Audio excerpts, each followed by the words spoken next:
rimama chere barala soro barala glorianda bradase. Ruedegarianda baba sota rababros. Seigneur mon Dieu, nous acclamons ton nom, nous célébrons ton nom. Merci Père pour ta présence et pour tes bienfaits au nom de Jésus. Alléluia. Quelqu'un donne un bon amen au Seigneur Jésus. Quelqu'un donne un bon amen. Nous sommes contents d'être ce dimanche, Seigneur Jésus, dans ta présence. Nous bénissons ton nom, Père, parce que nous sommes dans ta présence. Quel endroit extraordinaire, quel moment merveilleux, Seigneur Jésus, avec toi. Alléluia. Amen. Acclamons le Seigneur parce qu'on est content dans la joie d'être dans sa présence. Amen. Quel jour glorieux, quel jour merveilleux. Yes. Alléluia. Amen. Même si on a la nostalgie des cultes en présentiel, tu sais, présent physiquement ou pas, je continue d'adorer, de célébrer, d'élever ton nom, de dire que tu es Dieu, de dire que tu es bon, de dire que tu es saint, mon Dieu. Tu es extraordinaire, Seigneur. Alléluia, alléluia. Que le culte, que l'environnement, que le fait de ne pas être dans la salle des cultes ne te distrait pas. Alléluia. En début de ce message, on donne les consignes. Comment faire un bon culte à partir des écrans. Comment faire un bon culte. Il faut que tu sois véritablement, tu crées l'environnement. Et je t'assure, c'est un très bon exercice spirituel de s'habiller convenablement comme si on venait physiquement au culte, de se disposer, de préparer son offrande, de préparer son adoration et de chanter à haute voix. Amen. Quand on chante, les gens, mets le volume de ton truc et puis chante sérieusement. Amen. Chante sérieusement. Voilà. Hallelujah. Amen. And just to have that, this message, you can follow this message in English. For brother and sister who are here who speak English, we can follow this message in English. We have the link which appear on the screen. Join that address and you will receive my message in English. Hallelujah. Et pour ceux qui parlent français, si vous avez des amis qui parlent anglais, vous voulez aussi les inviter à être bénis par ce culte, diffusez-leur ce lien du culte en anglais, voilà, qui défile sur l'écran, diffusez-le-leur afin qu'ils puissent se connecter et entendre simultanément le culte en anglais. Alléluia. Voilà, Vase d'Honneur est une église multilingue. Amen. Et nous croyons que par la grâce de Dieu, très bientôt, nous pourrons nous retrouver physiquement.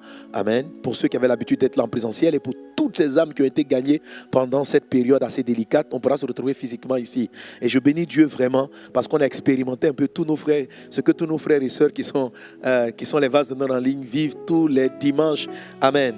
En tout cas, que Dieu vous bénisse, c'est vraiment une œuvre extraordinaire d'être connecté tous les dimanches à ces cultes et on a su apprécier votre détermination et votre foi. Que Dieu vous bénisse et que vous soyez des instruments pour que des églises physiques aussi naissent là, le pays, la ville dans laquelle vous êtes. Qu'il en soit ainsi au nom de Jésus-Christ. Amen. Alors avant d'entrer dans le vif de mon message, je voulais t'annoncer donc pour le 1er juin, dis avec moi 1er juin. 1er juin. Alors, une information spéciale. Nous allons avoir un programme spécial. Le 1er juin, c'est le lundi de Pentecôte. Nous allons avoir un programme spécial et juste la régie nous balancer une petite vidéo rapide pour présenter ce programme. Pentecôte 2020, lundi spécial de Pentecôte à Vase d'Honneur. Un moment où le Seigneur répandra son onction sur son peuple. Effusion, Joël 2, verset 28. Une nouvelle dimension pour la fin des temps. Effusion, lundi 1er juin 2020 à partir de 16h, avec le pasteur Mohamed Sanogo et comme invités spéciaux, le pasteur Ivan Castanou de l'église Impact Centre Chrétien et le révérend Steve Mansa de l'église charismatique Evangelic Ministry. Rendez-vous en direct sur nos pages Facebook et YouTube, Église Vase d'Honneur, et sur notre site www.vasedhonneur.org. Pentecôte 2020, l'effusion du Saint-Esprit. Alléluia. Donc comme tu as pu le lire, dis avec moi effusion. Voilà, effusion. Le mot effusion signifie répandre quelque chose. Amen. Sur les personnes. Donc répandre de l'huile. Alléluia. Et lorsque le Seigneur dit en Joël 2,28, je répandrai de mon esprit sur toute chair, c'est une synonyme. Donc il y aura donc l'effusion du Saint-Esprit. Amen. Alléluia. le Seigneur dit dans les derniers temps, il va répandre son esprit sur toute chair. C'est vrai que quand on lit les textes de la parole de Dieu, les derniers temps semblent très difficiles. Dans les derniers temps, les hommes seront méchants, les hommes seront ceci. Dans les derniers temps, l'amour du plus grand homme se refroidira. Dans les derniers temps, il y aura un mouvement d'apostasie. Mais Dieu dit aussi, alléluia, que dans les derniers temps, je répandrai de mon esprit sur toute chair. Vos fils et vos filles prophétiseront, vos jeunes gens auront des visions. Donc face à ce monde qui est en train de descendre, Dieu aussi annonce qu'il y a une effusion nouvelle du Saint-Esprit. Et je sens dans mon cœur que ces événements-là, avec le vide zéro, qui sont des signes très forts annonciateurs du retour de Jésus, nous dispose à un mouvement extraordinaire du Saint-Esprit. Et pour ce lundi de Pentecôte qui célèbre la venue du Saint-Esprit, nous croyons que Dieu va déverser sur toi, sur moi, une onction particulière. Donc, après toi, le 1er juin, tu vas rentrer dans une nouvelle dimension de revêtement. Le 1er juin, tu vas rentrer dans une nouvelle dimension de grâce.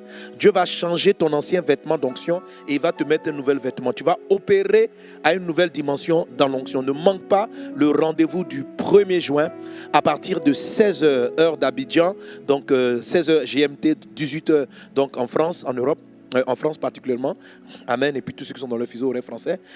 Donc 16h, nous nous retrouvons. Amen. Et je ne serai pas seul pour partager avec toi cette nouvelle dimension du Saint-Esprit. Je serai avec le pasteur Yvan Castanou, amen. Depuis Paris, il va donner un puissant message, amen. Quelqu'un acclame Jésus, amen. Et puis, Dieu nous a connectés à une onction très particulière. Depuis déjà, je ne sais plus combien d'années, peut-être 5 ans, cet homme de Dieu-là, il n'a jamais manqué la Pentecôte à Abidjan. C'est comme si il a une grande église, mais la Pentecôte, son adresse, c'est Abidjan. Alors quand je lui ai dit ça, je lui ai parlé du programme, et c'est vrai que tu vois de qui il s'agit comme orateur, n'est-ce pas? Alors quand je lui ai parlé du programme, il dit c'est vrai qu'il n'a jamais manqué la Pentecôte. Donc malgré le corona, malgré le vide zéro, il va venir par la parole, pas physiquement, par la parole dans le visuel. Je parle du révérend Steve Mensa qui sera avec nous, amen, pour Effusion 2010. Alléluia, Effusion du Saint-Esprit 2010. Et puis je suis en train de voir si certains autres amis peuvent venir avec nous. Donc on va écouter des messages et puis avoir un moment de prière où chaque homme de Dieu va prier pour qu'il y ait une effusion du Saint-Esprit. Quel que soit l'endroit où nous sommes dans le monde, gardez ce rendez-vous important le 1er juin. Lundi 1er juin à partir de 16h. Alléluia. Merci Saint-Esprit que par ta grâce divine tu sois présent à ce rendez-vous divin au nom de Jésus. Quelqu'un donne un bon amen. Alléluia. Gloire à Dieu. Nous voulons bénir le Seigneur pour les chants pour intimacy choir. Gloire à Dieu. Alors, nous allons continuer notre enseignement. Et aujourd'hui, comme le dimanche passé, on sera vraiment dans une atmosphère de délivrance profonde, de délivrance par la parole et de délivrance par la prière.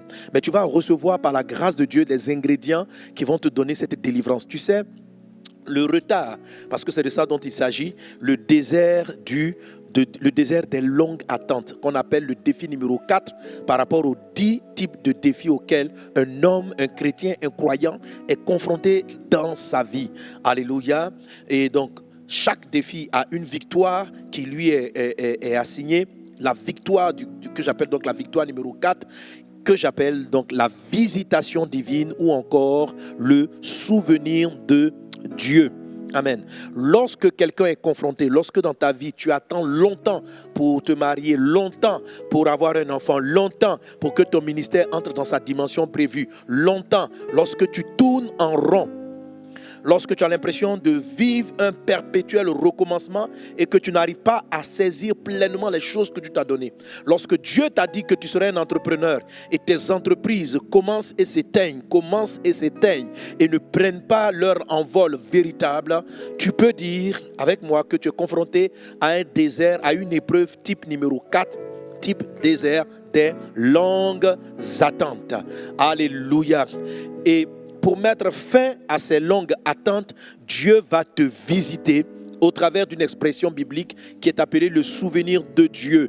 Pendant que Sarah et Abraham étaient confrontés au désert des longues attentes, la Bible dit en Genèse 21, Dieu s'est souvenu de Sarah et il est venu la visiter et elle a porté l'enfant. Amen. C'est ainsi que c'est abrégé sa longue attente. Pendant que Noé attendait longuement dans l'arche, la Bible dit que Dieu s'est souvenu de Noé et Noé a été visité. Dieu s'est souvenu. Une expression comme si Dieu oubliait. Non, le souvenir de Dieu, on va le voir à partir vraiment du dimanche prochain, est déclenché, est provoqué. La visitation divine est provoquée et nous sommes en train d'apprendre à la provoquer, à provoquer le souvenir de Dieu. Pour provoquer le souvenir de Dieu ou la visitation divine, tu dois traiter avec les éléments du retard. Dis avec moi le retard. Tu dois traiter avec les éléments du retard. Les éléments du retard, ce sont des éléments additifs qui ne sont pas nécessaires, que tu n'es pas obligé de traverser, mais qui, de ton fait, viennent mettre en retard une promesse que Dieu a déjà faite. Quand Dieu dit qu'il va faire quelque chose, cela a un certain temps de réalisation. Quand Dieu dit qu'un enfant... il dit que ton enfant sera, par exemple, directeur. Il n'est pas directeur à sa naissance. Il va se produire un temps où l'enfant va vivre son enfance correctement. Il va mûrir en tant qu'adolescent, en tant que jeune homme, dans ses études, pour que la parole s'accomplisse. Est-ce qu'on est ensemble? Donc, il y a un temps pour chaque chose, et ça, c'est très important. Mais il arrive que des hommes et des femmes, en tout cas, c'est très rare qu'on ne fasse pas des erreurs de retard, posent des actes dans leur vie, et moi-même j'en ai été victime, et le grand Abraham, même les grands, David, etc., ont traversé le désert des longues attentes. Mais dans leur désert de longue attente, surtout Abraham, il y a deux éléments qui ont causé un retard de son propre fait, et nous sommes en train de finir par la grâce de Dieu aujourd'hui ces deux éléments-là. Amen. Alors ces deux éléments qui ont mis Abraham en retard, nous les avons appelés du nom des parents d'Abraham, parce que c'est comme cette allégorie, Dieu a utilisé ces personnes-là pour expliquer pourquoi Abraham a eu du retard. Alléluia. Voilà, Dieu n'est pas dans le retard. Dieu est dans son temps. Maintenant, son temps, tu peux ne pas l'apprécier. Tu peux trouver que le temps de Dieu est très long. Mais je t'assure que le temps de Dieu n'est pas très long. Il est très bon. Amen. Par contre, le retard va rendre très fatigant ton épreuve. Tu dois donc résoudre les problèmes qui sont causés par les retards de ton prophète. Et le premier défi qui te crée de retard, c'est dans notre image, dans l'image de notre message et dans le modèle d'Abraham, c'est Térak, le père d'Abraham. Le nom qui, de par son sens étymologique, de par son sens originel, signifie retard, littéralement retard. Et puis après que Abraham ait quitté Térak, il a pris plusieurs années de retard, il va occasionner un autre retard, non pas parce qu'il avait manqué la terre promise. Il était dans la terre promise, mais il ne la voyait pas, il n'avait pas la révélation. C'est le cas de certaines personnes à qui Dieu, depuis longtemps, qui attendaient leur mariage, Dieu a envoyé leur mari et elles marchent souvent avec lui, elles le rencontrent dans l'église, elles ne savent pas que c'est la personne, et puis elles tournent en rond, La personne peut être là, elle peut se fiancer avec un tel, se fiancer avec un autre, etc., ou vraiment perdre du temps, tout simplement parce qu'elle ne se rend pas compte que le frère qui est juste à côté d'elle est l'homme que Dieu a destiné pour elle. Donc son désir est de longue attente parce que cette personne-là est aveuglée. Donc l'aveuglement est une des causes du retard. Parce qu'on ne sait pas ce qui est pour nous. On ne sait pas ce que Dieu nous donne. Dieu nous amène des solutions, mais on ne les voit pas. Si tu es dans un désert de longue attente conjugale, où tu attends la paix promise dans ton foyer et que la chose tarde, il est probable, il est possible que ce soit dû à la présence de l'aveuglement. Tu ne vois pas la réponse que Dieu envoie. Un des textes que je lirai, je crois le dimanche prochain, peut-être à la fin, c'est celui de Agar. Je vais vous te lire ce texte. La Bible dit que à un moment donné, Agar était dans des situations, donc elle avait soif, elle s'apprêtait à mourir, et la Bible dit que Dieu a ouvert ses yeux. Et quand Dieu a ouvert ses yeux, elle a vu un puits juste à côté d'elle. Donc quelquefois la solution qui va étancher ta soif est juste à côté de toi, mais tu ne la vois pas. Et je vous assure, c'est très très très fréquent. Amen. D'avoir la réponse de Dieu proche de nous, près de nous, mais de ne pas la voir. Alléluia. Les disciples ont même marché avec Jésus. Il a fallu la grâce de Dieu qui leur ouvre les yeux pour qu'ils reconnaissent le Seigneur avec lequel ils ont marché pendant près de 3 ans. Que Dieu ouvre tes yeux dans le nom de Jésus-Christ de Nazareth. Amen. Alors, le retard et le voile ou l'aveuglement c'est ce qu'on appelait, les deux regroupés, c'est ce que j'appelais la maison de ton père. Et ton père dont il est question ici, c'est Satan. C'est le père de ton passé. C'est celui dont Jésus parle en parlant aux pharisiens, en parlant aux juifs. Il leur dit, vous croyez que Dieu est votre père, mais en réalité, Satan est votre père. Ok? Satan est votre père. Donc pendant un temps, dans la vie de chacun d'entre nous, Satan a été notre père. Mais lorsqu'on a décidé de marcher avec Jésus, Satan et ses démons ont été expulsés de notre vie. C'est ce que Abraham a marqué en quittant Ur en Chaldée, le village, l'endroit où il était idolâtre, où il adorait des démons. Dieu lui avait dit à Abraham, dans Genèse chapitre 12, à partir du verset 1, quitte ton pays. Ce qu'il a fait, ça veut dire convertis-toi pour nous. Il lui dit en plus, quitte la maison de ton père. Quitte la maison de ton père. Et là, Abraham va tarder avant de le faire. C'est ce qui va occasionner le retard dans sa vie. Lorsqu'on dit une maison, ça veut dire que c'est un ensemble de pièces. Alors j'ai imagé la maison dont Dieu parle, ce qu'il appelle quitte la maison de ton père. J'ai imagé cette maison-là en une maison qui a plusieurs pièces. Alléluia. Dont la chambre de Térak, la chambre de Lot, Lot qui signifie le voile, qui sont les deux pièces qui paralysent l'ensemble de la maison. Ainsi, on a vu dans le livre de Genèse chapitre 11 que la maison appelée la maison du père d'Abraham, donc, qui est la maison de Térak, avait des caractéristiques assez... Il y avait un peu de bonnes choses là-dedans, et puis il y avait certaines mauvaises choses là-dedans. Quand vous regardez ce qu'on appelle la maison, que j'appelle donc la maison de ton père, la chambre de Térak, la chambre de Lot, il y a la chambre d'Abraham, et il y a la chambre de Sarah qui était stérile. Et ça, on le voit dans le livre de Genèse chapitre 11. Et quand vous voyez la maison du Père, il est dit, laissez-moi relire ce passage. Genèse chapitre 11, verset 27. La Bible dit, voici la postérité de Térak. Térak engendra Abraham, Nacor et Haran. Haran engendra Lot. Donc Lot, c'est le petit-fils d'Abraham. Ok, c'est la même famille. Et Haran mourut en présence de Térak, son père. Donc comme tu le constates, dans la maison de Térak, il y a les morts prématurés. Donc dans la maison de Térak, un chrétien qui n'a pas quitté la maison de Térak, il va avoir des entreprises, il va avoir des projets, il va avoir des visions, il va avoir des choses, et même sa santé, des aspects de son corps peuvent s'éteindre, ils peuvent tomber dans des handicaps. Ce qu'on appelle la mort de Haran. La mort de Haran. Haran, c'est tout ce qui est dans la maison qui s'éteint très vite dans le nom de Jésus-Christ de Nazareth. Dans le nom de Jésus. Que la mort des projets, la mort de ton foyer, tout ce qui meurt précocement dans ta vie disparaisse au nom de Jésus. Quand tu vas quitter la maison de ton père, la mort précoce, les choses qui s'arrêtent vont disparaître en même temps. Cette maison-là transporte la mort. Ok? Et la Bible dit aussi en continuant, donc Abraham et Nacor prirent des femmes. Le nom de la femme d'Abraham était Saraï. Et le nom de la femme de Nacor était Milka, fille d'Haran, père de Milka et père de Gisca. Saraï était stérile. Elle n'avait point d'enfant. Et je t'ai fait la remarque donc qu'il est considéré aussi que dans la maison de Térak, il y avait la stérilité et que transportait la femme de la promesse. Tant que tu habites dans la maison de Térak, ta vie ne sera pas productive. Ta vie ne va pas donner le fruit. Mais dans le nom de Jésus, aujourd'hui même, tu quittes cette maison définitivement au nom puissant de Jésus-Christ de Nazareth. Et je t'ai dit donc que l'Esprit du Seigneur a attiré mon attention sur les blocages. Il m'a dit, tu vois, une maison peut abriter des démons. La maison, ce n'est pas les démons, mais il y a la maison et il y a les démons. Ok? Et il a attiré mon attention à partir de ce texte de Matthieu où Jésus dit, lorsqu'un esprit impur est sorti d'un corps, il va dans les lieux arides, il cherche un endroit où se reposer. Et parce qu'il n'en trouve point, il revient. Et la Bible dit, voici la phrase que le démon prononce, il dit, comme tu le vois, il dit, je retournerai dans ma maison. Et l'esprit a attiré mon attention.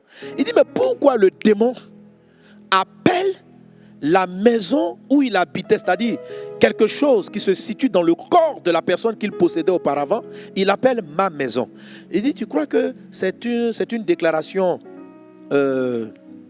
juste pour se vanter ou c'est un fait réel? Et l'Esprit m'a dit c'est un fait réel. S'il dit ma maison, c'est que cette maison-là, il se l'attribue vraiment. Il dit alors je retournais dans ma maison d'où je suis sorti et quand il arrive, il la trouve vide. Il la trouve balayée. Écoute-moi, pourtant celui qu'on a délivré, c'est un chrétien. Donc, normalement le Saint-Esprit est dans sa vie, mais pourquoi le Saint-Esprit n'habite pas dans la chambre? Parce que ce n'est pas la chambre du Saint-Esprit. C'est comme si en toi, il y a plusieurs positions. Il y a l'endroit où va se mettre le Saint-Esprit et il y a une autre maison. Il y a une autre maison que les démons considèrent comme étant la leur. Il dit, je retournais dans ma maison d'où je suis sorti. Et quand il arrive, il la trouve vide, balayée et ornée. Et il va chercher encore cet autre esprit plus méchant que lui et ils viennent. Et la Bible dit, la condition de cette personne devient pire que la première fois. Est-ce qu'on est ensemble? Alléluia. Alors quand je parle de quitter la maison de ton père, je parle de cette maison. Je parle de la maison de ton ancien père, de Satan qui est resté dans ta vie. Ce n'est pas des démons, mais c'est une maison. C'est-à-dire c'est un endroit où les démons se sentent à l'aise. Et c'est quoi cette maison? Cette maison, c'est des pensées.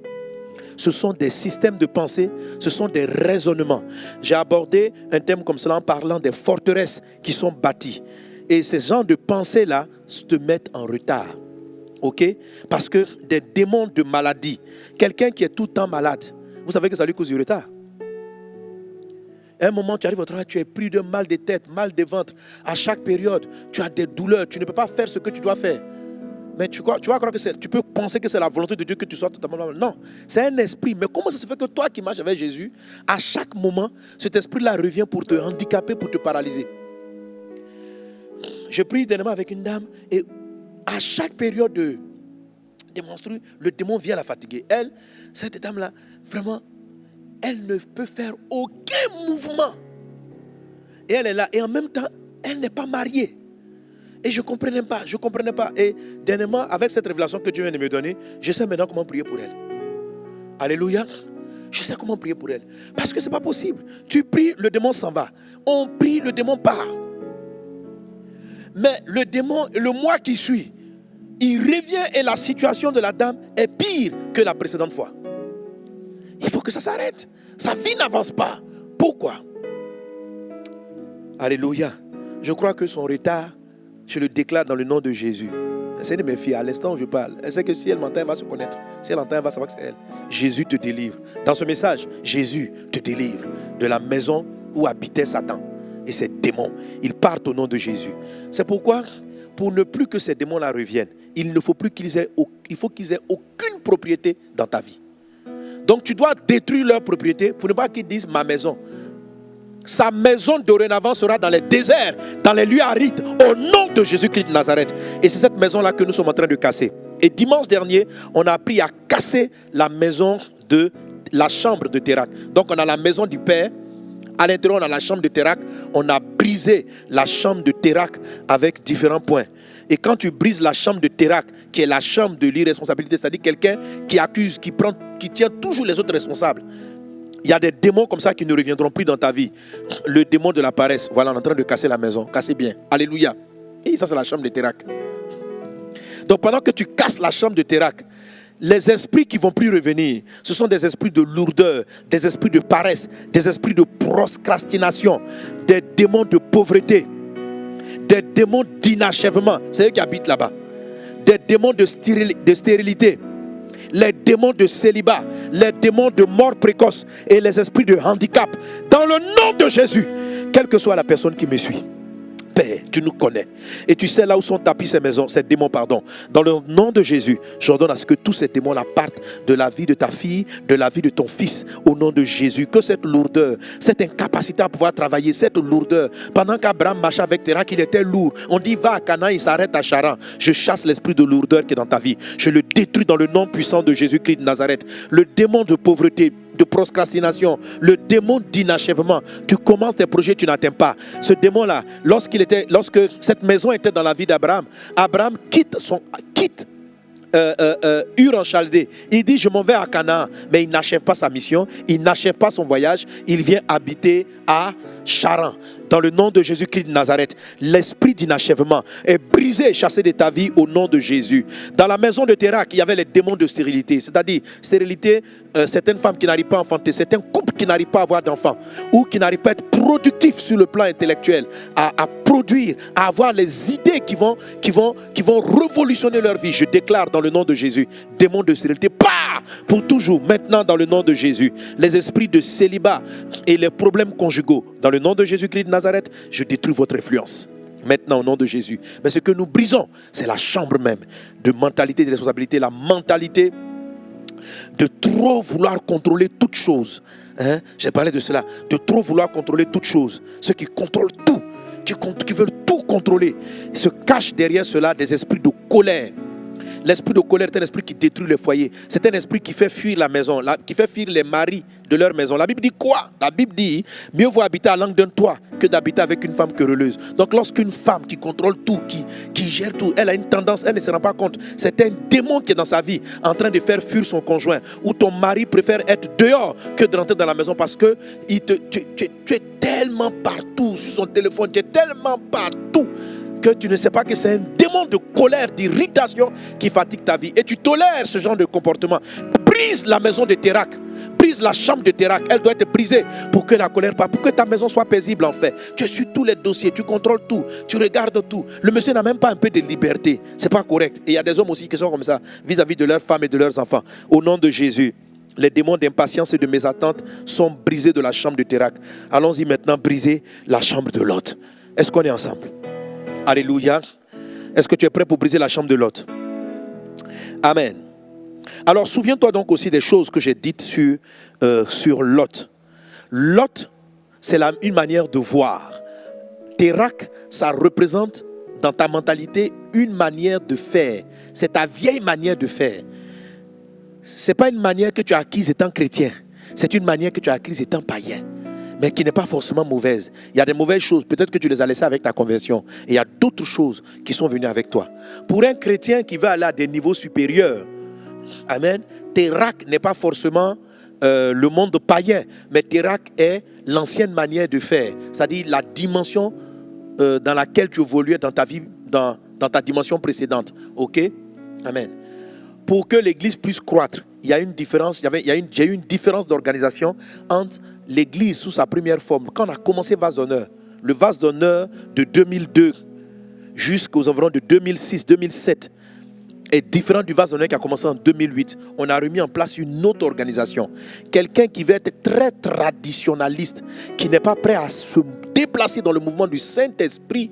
La tradition est importante pour qu'on sache d'où on vient.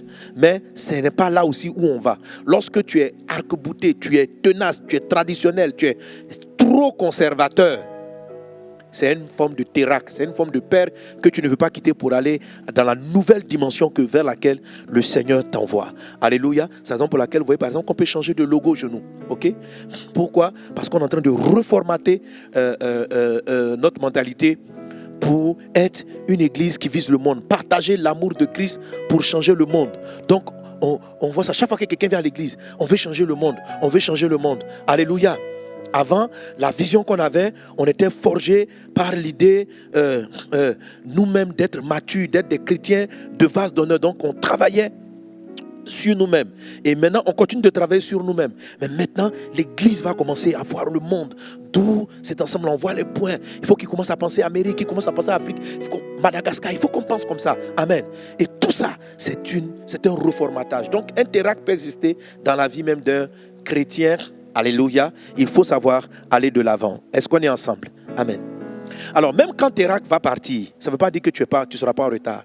Tu peux être en retard, non pas parce que tu es arrivé, mais comme je dis, parce que tu ne vois pas bien.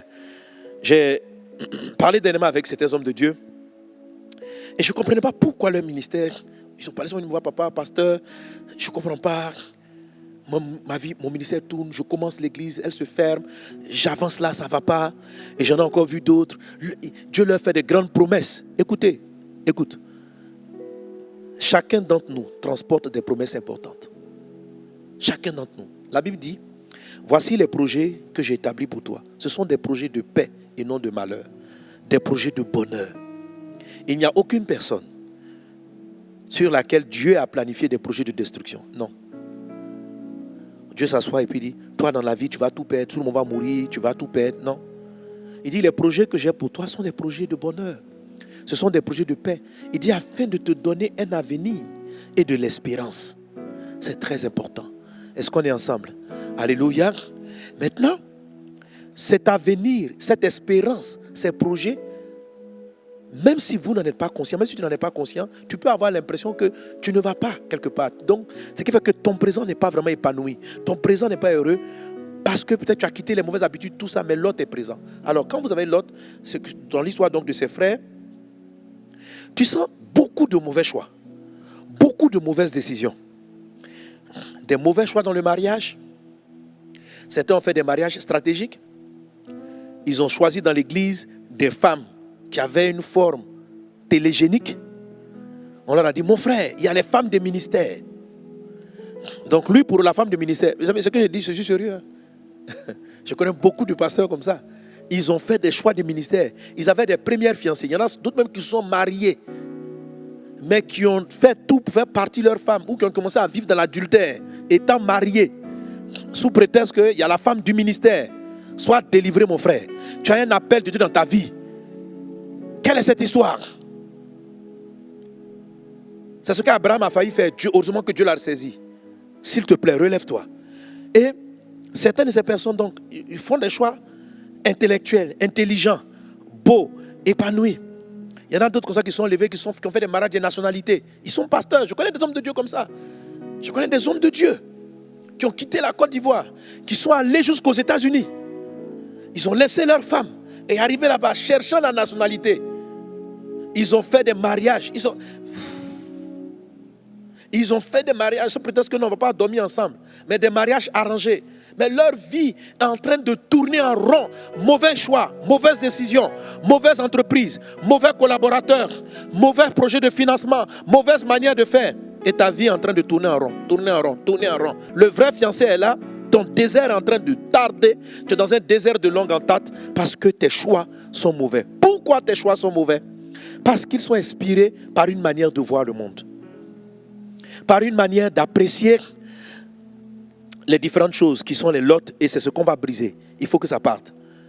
Parce que ce que les hommes du monde trouvent beau, c'est ce que tu trouves beau. J'appelle ça l'image selon le monde. Lot, la femme de Lot, était des personnes qui aimaient les belles choses du monde. Ils voyaient le monde. Si tu vois les choses, comme on dit, la première manière de voir, c'est tu apprécies les choses selon l'esprit du monde. Ça va te causer des retards. La convoitise des yeux, la convoitise de la chair, l'orgueil de la vie. C'est-à-dire, si tu es attiré par les apparences, note bien ça, si tu es attiré par satisfaire, tu n'arrives pas à contrôler les désirs de ta chair, l'autre est en place. Si tu as des problèmes, tu as des problèmes avec l'orgueil, le désir de paraître, l'autre est en place et l'autre va corrompre tes choix, tes décisions, ta manière de voir, et ça va te causer un retard. Un autre aspect de Lot, c'est les images selon les traumatismes, c'est-à-dire les choses qui t'ont blessé dans le passé, déterminent les choix que tu fais dans le futur. Dieu t'a béni, a prévu te bénir dans les affaires, mais tellement tu as été traumatisé par des échecs dans les affaires, dès qu'on parle d'affaires, tu te rétractes. Et tu n'arrives pas à voir que la vraie affaire va maintenant démarrer et Dieu va te bénir. Pourquoi? Parce que tu es traumatisé par des échecs précédents. Donc ton désert est de longue attente tant que tu ne comprends pas que c'est dans les affaires que Dieu va te bénir. Mais l'expérience passée, c'est le cas par exemple donc de Moïse. Il était tellement traumatisé lorsqu'il a tenté la première fois de délivrer Israël qu'il n'a plus voulu entendre parler des Israéliens en Égypte.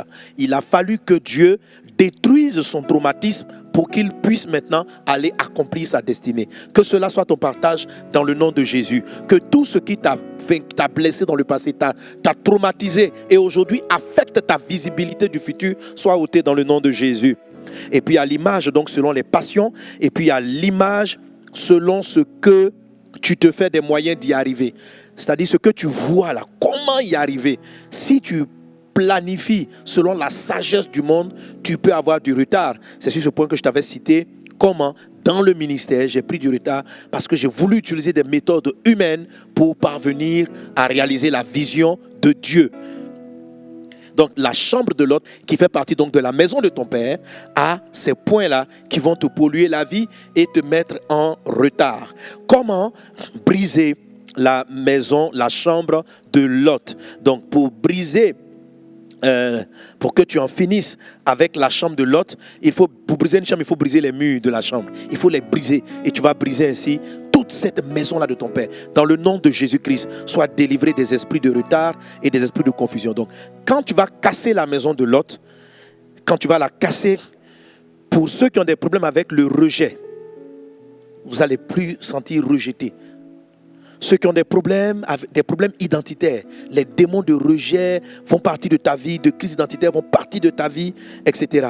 Les esprits qui habitent dans cette chambre-là aussi font tourner en rond parce qu'ils te font faire plusieurs choix qui ne sont pas les bons. Et même tu peux choisir le bon et puis tu le laisses. C'est ce qu'Abraham a fait. Il arrive à la terre promise. Il bâtit même Bethel, mais il laisse et puis il s'en va en Égypte. Tant que Lot est dans ta vie, tu vas laisser l'endroit où Dieu t'a visité pour aller ailleurs. J'ai vu des chrétiens qui sont arrivés dans des églises, qui sont leur église destinée, qui ont commencé à marcher avec leur père spirituel, les gens que Dieu a mis sur leur chemin, mais parce que Lot est présent dans leur vie, ils s'en sont éloignés. Ils s'en sont éloignés. Qu'aujourd'hui Dieu te délivre. Et après tard, ils se sont rendus compte, il y a certains qui sont revenus qui disent: ah papa, j'ai fait une erreur, voilà, c'est ici vraiment l'église, je dois revenir à l'église. Mais entre-temps, tu as perdu 5 ans à aller chanter, à aller faire des programmes là où Dieu ne t'avait pas envoyé parce que Lot était dans ta vie. Lot était dans ta vie. Combien de personnes sont en train de tourner d'église? Dieu te dit: va dans cette maison-là. Mais pour une vision lodique, Dieu t'a montré ton père spirituel. Il a montré ton père de destinée. Mais à cause de Lot, tu n'arrives pas à aller là-bas pour ces différentes considérations. Et je t'en supplie, si les mentalités dont je parle ne sont pas traitées avec ce dont je vais te parler tantôt, tu risques de rester dans cet environnement de perpétuel recommencement, de changement d'église, de contact avec aucun père spirituel, en fait, tu ne vas pas avancer. Tu vas ne faire te tourner en rond, vivre des expériences, et puis tourner en rond. Il faut que tu sois délivré de cette affaire-là au nom de Jésus. Tu perds du temps, ta destinée est grande. Les promesses sur ta vie sont sérieuses. Amen. Ok. Alors, qu'est-ce qui amène les personnes à convoiter, à aimer les belles choses, ou à ne pas, malgré qu'ils soient chrétiens, à être soumis au désir de la chair? Qu'est-ce qui cause cela? Et ils ont des problèmes pour s'en défaire. Qu'est-ce qui amène des personnes à lutter chroniquement contre l'orgueil? Et je dois dire que moi-même je reconnais que je dois constamment, même tout le monde même doit constamment lutter contre le troisième élément. Ok? Alors donc la chambre de Lot, je la subdivise en trois aspects, ou bien les murs de Lot, je la divise en 3 aspects. Le premièrement, les murs sont constitués de ce que j'appelle un déficit identitaire. Un déficit identitaire. Dis avec moi, déficit identitaire. C'est quoi le déficit identitaire? Alors, lorsque Dieu a donné un temps, et on va le voir à partir du point 3, Dieu a donné un temps à chaque chose. Il a donné un temps à chaque chose. Et à chacune des étapes de la chose, il y a des choses à faire. Il y a des éléments à apporter. Quand une plante, par exemple, doit être semée, plantée, il y a des types d'engrais qui vont permettre de s'enraciner et puis de monter, etc. Lorsque nous sommes enfants, il y a des besoins qui doivent être comblés. Lorsque ces besoins-là ne sont pas comblés par nos pères, cela engendre des conséquences. Donc, ces besoins ne seront pas comblés parce que certains n'ont pas eu de papa, ils n'ont pas eu de maman. D'autres ont eu des parents ont eu des parents qui n'ont pas su jouer leur rôle. C'est pourquoi on appelle cela la maison des pères. C'est-à-dire, papa n'a pas fait ce qu'il aurait dû faire dans ton passé. Parce qu'il ne l'a pas fait, ça a créé des conséquences dans ta vie, dont celui-là qu'on appelle le déficit identitaire. Mais 2 éléments de la chambre de Lot viennent de ce déficit-là, que j'appelle le réservoir d'affection. Amen.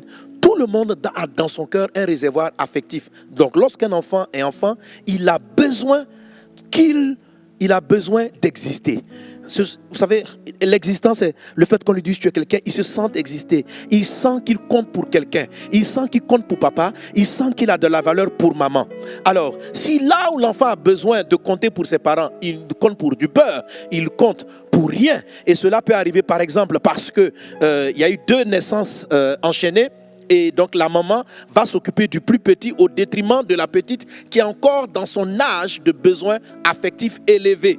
Vous suivez? Ça va commencer donc en l'âge de 0-1 jusqu'à pratiquement 9 ans. Jusqu'à cette période-là, le réservoir affectif de l'enfant a besoin de l'amour des parents. Même on va aller même jusqu'à 12 ans. Donc, si à partir dans les 3 premières années, entre 1 an et 3 ans, tu as 2 enfants, il faut faire très attention, tu peux ne pas abreuver suffisamment le plus grand. Ok? Quand tu vas te concentrer sur le premier, l'enfant qui a besoin qu'on le prend, et puis tu t'en vas prendre le dernier qui vient d'arriver, lui tu ne le prends plus dans les bras. Il va commencer à manquer, il va avoir l'impression de ne pas exister par rapport à son jeune frère. Et dès cet instant, il va développer certains complexes. Et c'est ce qu'on appelle la maison du père. Et ça va l'accompagner dans son futur. Et plus tard, donc une fois qu'il n'a pas eu ça pendant la période de son enfance, donc on va dire quand il était dans la maison de son père, il va commencer à avoir une attente démesurée, extraordinaire des choses de l'extérieur, et ça va le corrompre. Cet élément-là, ma soeur, mon frère, c'est le réservoir, c'est la chambre où vient s'installer les démons du rejet. Où vient s'installer le démon de la confusion? Où vient s'installer le démon qui va te faire que tu vas te tromper de mari? Comment tu vas te tromper de mari? Tu arrives, tu regardes monsieur parce qu'il est âgé, il ressemble à papa. Oh, ce que tu cherches, ce n'est pas un mari. Tu es en train de chercher un papa. Il y a des hommes qui cherchent des mamans. Alors ils cherchent des femmes mamans. Mais la femme là que tu vois, ce n'est peut-être pas la femme de ta destinée. Donc tu te trompes de vision parce que tu n'as pas su traiter avec quelque chose qui vient de ton passé. Mais dans le nom de Jésus, cette chambre-là est brisée au nom de Jésus. Détruis la chambre de l'autre. Dis avec moi un bon amen. Alléluia. Donc ce déficit-là va entraîner dans la vie de certaines personnes, dans un premier temps, ce que j'appelle la convoitise des yeux. Je t'avais dit tout à l'heure que la convoitise des yeux, c'est la séduction des apparences. La séduction, tu aimes les belles choses. Mais tout à l'heure, je vais te citer un point, comment on le vainc, et on va prier pour finir totalement avec la chambre de l'autre. Qu'il en soit ainsi au nom de Jésus. Ok? Alors, l'enfant va donc avoir l'impression que c'est tout ce qui est beau, parce que maman est là, oh le bébé là, il est beau, etc., etc. C'est tout ce qui est beau. En fait, il va avoir l'impression que le beau lui donne de l'existence. C'est-à-dire, la convoitise des yeux, c'est le fait que je vais être vu. Je vais apparaître parce que je suis invisible. Je suis donc invisible. Ça va détourner certaines personnes qui vont commencer à convoiter lorsqu'ils vont voir que la star qui passe sur Facebook, YouTube, on la voit, tout le monde la voit, elle s'habille bien. Donc les personnes vont commencer à voir que même quand Dieu va leur parler, par exemple, lève-toi, va commencer un ministère dans un petit village. Ils ne vont pas voir le beau, ils ne vont pas voir ce que Dieu va faire d'extraordinaire là-bas, mais ils vont dire non, ce n'est pas possible. Il faut que je sois à New York, il faut que je sois aux États-Unis, là où les choses sont belles d'apparence. Il va chercher les apparences parce que les belles choses vont lui donner d'exister. Vous voyez, il y a des personnes qui vont se jeter dans la mer parce que c'est quand ils vont arriver dans un beau pays qu'on appelle Paris, dans une belle ville qu'on appelle Paris, qui vont exister. Parce que aussi dans le village, c'est comme ça. C'est quand quelqu'un arrive de Paris que tout le monde le respecte. Quand on en dit, hey, notre frère vient de Paris, vient de Paris. J'ai vu une blague toute récemment là, avec l'affaire de Corona, là, de vide zéro. Et les gens font... Donc, quand la France était dangereusement frappée, alors donc il y a une fille qui d'habitude elle rentre, elle arrive avec son petit sac, elle vient voir ses parents, elle frappe à la porte. D'abord qu'elle chantait, elle disait au téléphone, je viens de Paris, ah vraiment c'était bien là-bas. Il y a une dame qui a entendu, ça, elle dit quoi, Paris, Corona. Elle a fui, rentrée dans la maison. Quand elle arrive, elle frappe la porte de ses parents. On dit d'où tu viens? Pour la première fois, les gens ne lui ont pas ouvert la porte à bras ouverts parce qu'elle était potentiellement transporteuse d'une maladie. Ok. Gloire à Dieu. Mais cela va finir bientôt. Au nom de Jésus, on aura la joie d'aller dans tous les pays et de recevoir les personnes de tous les pays. Est-ce qu'on est ensemble? Voilà. Donc, ça peut te corrompre. Dieu est dans le beau. Mais quand ton beau permet la beauté permet de te donner de la valeur, de l'existence. Quand les choses sont pas belles, tu as une dépréciation. Fais attention, cela a été causé par un autre. Cela doit être corrigé dans le nom de Jésus. Cela va entraîner de la désorientation, de la mauvaise orientation. Cela va entraîner des démons, des esprits de confusion dans ta vie. Tu vas avoir des esprits de tourner en rond dans ta vie parce que tu vas te tromper. Imagine-toi que Samuel, lorsqu'il arrivait pour chercher David, nommait Eliab parce qu'il était beau, parce qu'il avait une bonne apparence. Ils n'auraient pas vu celui que Dieu avait choisi. Celui que Dieu avait choisi. Combien de personnes ont raté leur territoire de faveur, là où Dieu allait les bénir, parce que leur territoire n'était pas beau. C'est ce que Lot a fait. Il est parti habiter vers Sodome et Gomorrhe parce que la zone de Sodome était belle et luxuriante et il a laissé la terre promise. Oh, que tes yeux s'ouvrent, ne cède pas à la convoitise des yeux. Alléluia. Donc le tourner en rond, etc. Un autre aspect de la convoitise de la chair, qui est la mentalité qui est bâtie avec ça. Donc c'est quoi les gens qui sont en retard à cause des désirs de la chair, la convoitise de la chair. Vous voyez? En fait, la convoitise de la chair, comme je te l'ai défini, c'est le fait de chercher à satisfaire constamment les besoins charnels. Les besoins charnels. Ça va donner des gens de frères qui aiment une sœur parce qu'il la trouve qu'elle est dans les formes qui lui plaisent, parce qu'au bien quand il parle avec elle, sa manière de parler plaît à ses oreilles. Et puis à un moment donné, dès que leur relation commence à devenir désagréable, il la laisse, il va chez une autre. Après, il va chez une autre. Donc tous les frères et les sœurs qui sont dans les fiançailles multiples ont un problème avec Lot. Ils sont dans la chambre de Lot. Et tant que tu vas demeurer dans cette chambre, frère, tu n'iras pas de l'avant. Ta vie va tourner en rond. Tu seras dans la confusion. Et si aujourd'hui tu ne brises pas cette chambre, il va être difficile d'entrer dans la réalisation des promesses que Dieu a pour toi. Que la chambre de Lot soit brisée au nom de Jésus de Nazareth. La convoitise, le désir de satisfaire la chair. Cela vient parce que certaines personnes n'ont pas appris à discipliner leur chair. Lorsqu'on est chez les parents doivent nous éduquer. Ils doivent nous apprendre les zones interdites, les zones de toute possibilité.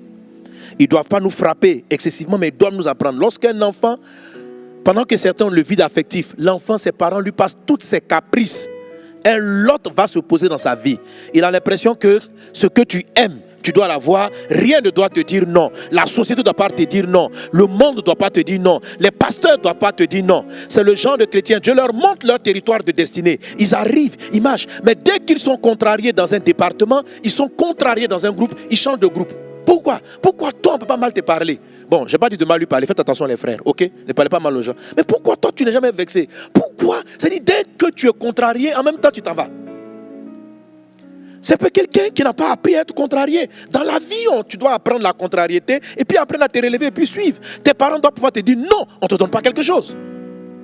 La vie doit pouvoir te dire non.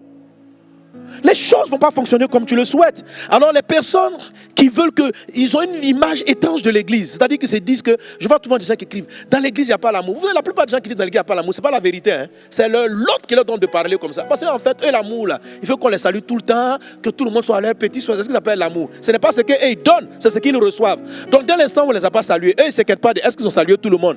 Eux, ils s'apprécient qu'ils ont salué 4 personnes pour eux, ils ont salué toute la terre. Ils ont fait le travail de l'église. Tu as salué 4 personnes, tu as fait tout le travail.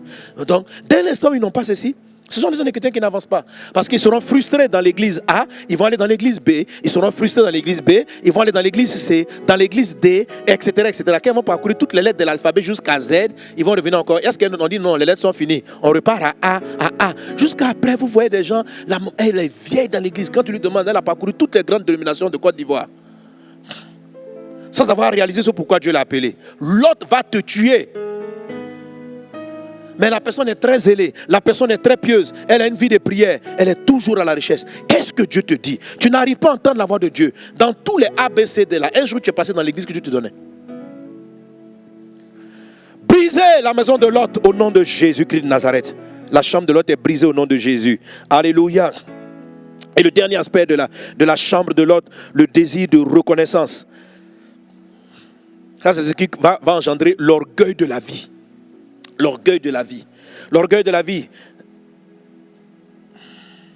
ça vient du désir de reconnaissance. C'est beaucoup lié au premier point, à la convoitise des yeux. Quand on est enfant, on a besoin d'être reconnu. On a besoin de reconnaissance. Reconnaissance, ça va nous dire merci. Reconnaissance, c'est on sait que tu es là aussi.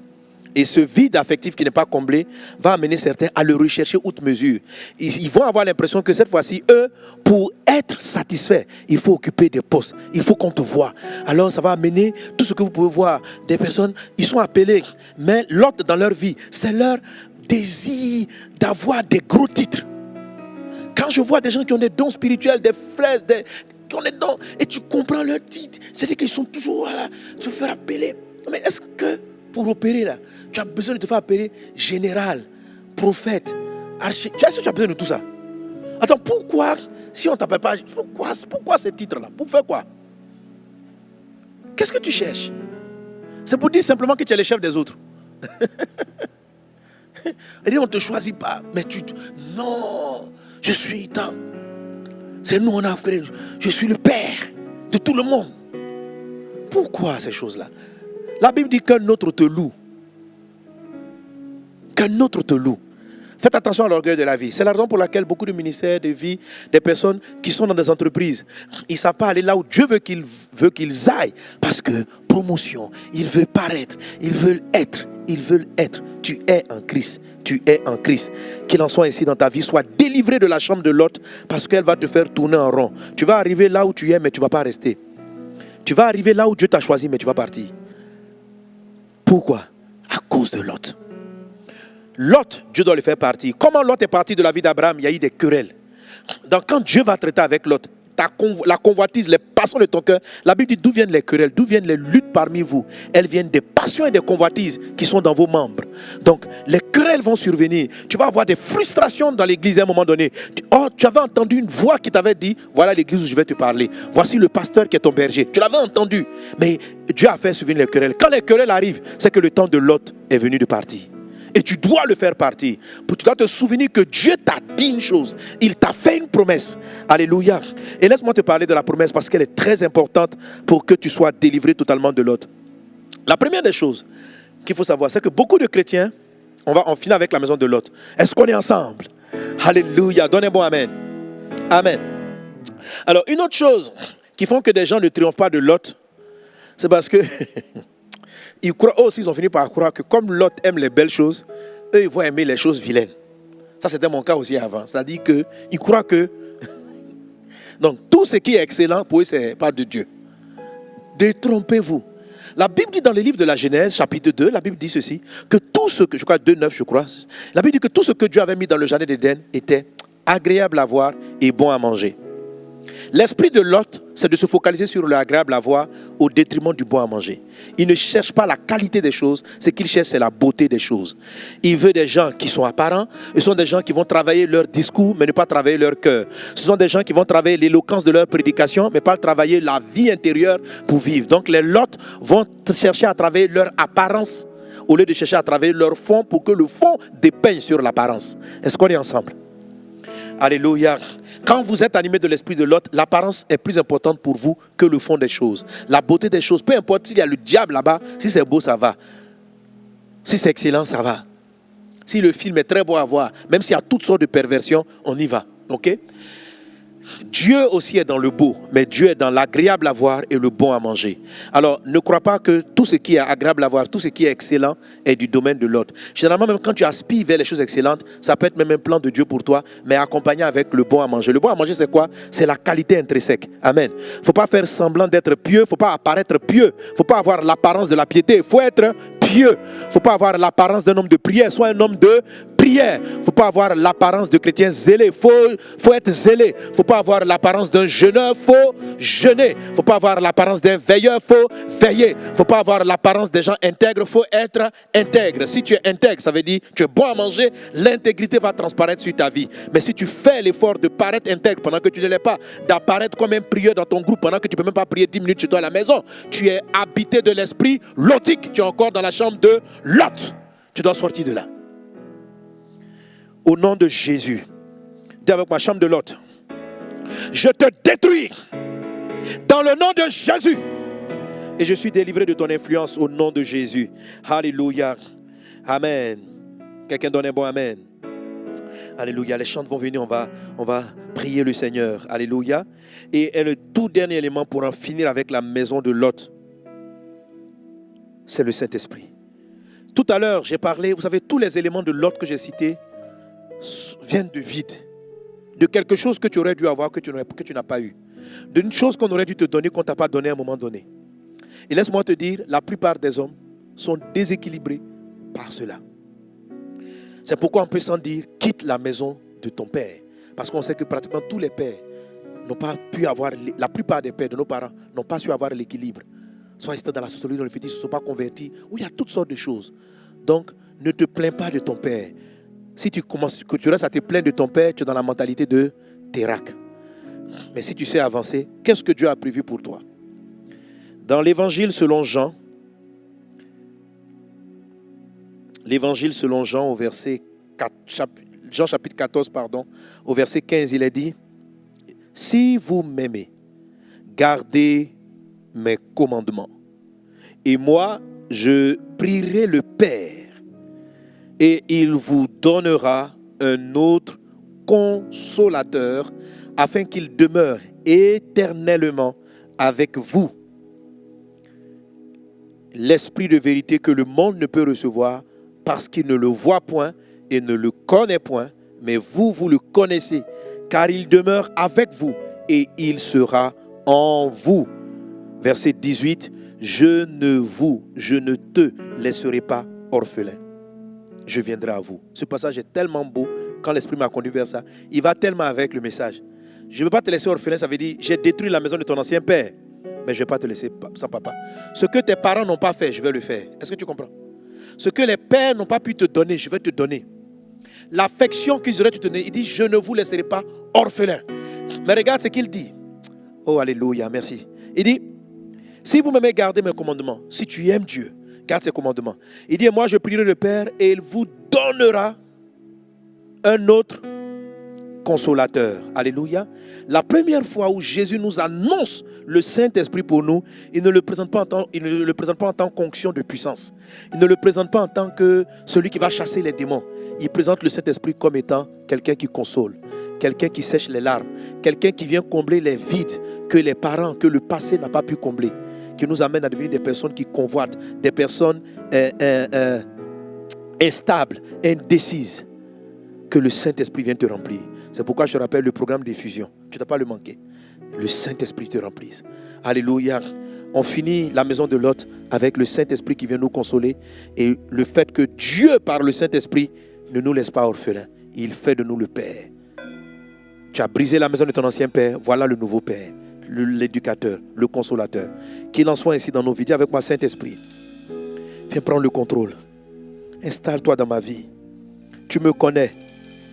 Tu me sondes, tu sais les choses qui m'ont détourné de toi et de ta voix. Je t'en supplie, remplis-moi, console mon âme, console mon cœur, restaure-moi au nom de Jésus. Dans le nom de Jésus, je détruis la chambre de Lot dans ses fondements, dans ses racines, je la brise, je renverse la maison de mon ancien père. Je l'écrase au nom de Jésus et j'entre et j'habite dans la maison de l'Éternel, dans la maison du Seigneur, dans la maison de mon Père, au nom de Jésus. Quelqu'un donne un bon Amen. Acclame très très très fort le Seigneur Jésus. Alléluia. Gloire à Dieu. Amen. Et cela va nous donner donc la grâce, bien sûr, de nous préparer pour le dimanche prochain. Maintenant, on va rentrer dans les 2 dernières clés pour arrêter le retard. Alléluia. Térac et Lot nous ont mis en retard. Mais les éléments qui vont venir, quand ils ne sont pas respectés, on est trop en avance. Quand on est trop en avance, ça crée aussi d'autres problèmes. Alléluia. Il faut faire les choses dans le bon timing, dans le bon temps de Dieu, dans les bonnes saisons de Dieu. Et c'est un peu ce qu'on va arriver à faire, parce qu'on a d'autres personnes qui en fait ne sont pas en retard, mais qui sont trop pressées. Alléluia. Qui vont trop vite et qui sautent les étapes. Que Dieu nous apprenne à être dans notre temps et que toutes les conséquences, vous allez voir que les conséquences peuvent être très dramatiques lorsqu'on dépasse son temps. Ok? Lorsqu'on dépasse son temps, ça peut être très dramatique. Il y en a beaucoup aussi malheureusement qui dans certains domaines de leur vie en ont été victimes. Bref, ça sera donc les points que nous allons aborder à partir de dimanche prochain. Amen.